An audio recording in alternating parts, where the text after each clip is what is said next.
My name is Chris Hoke, and I come from the far northwest in Washington State, north of Seattle.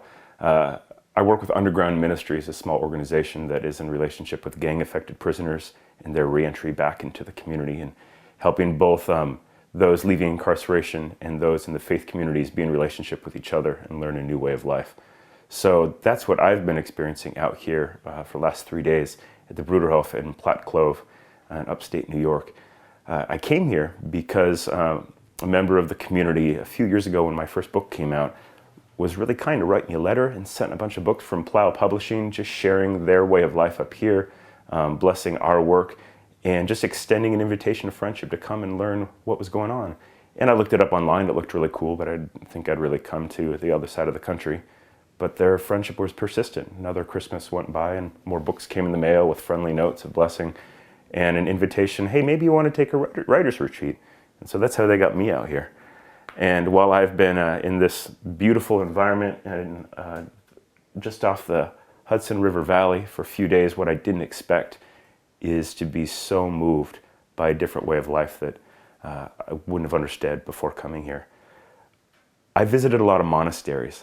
For the last few years, I've been really interested in started to go to monasteries for my own retreats after the taxing work, working with folks on and off drugs and in and out of prison.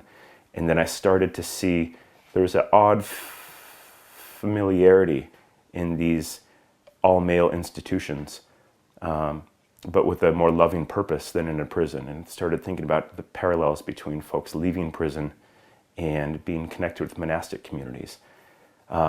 But while being here, it feels similar to a monastery, but so much richer. There's children everywhere, and they're singing all the time, and there's families, and yet they're living a kind of monastic dedication to a life of Jesus.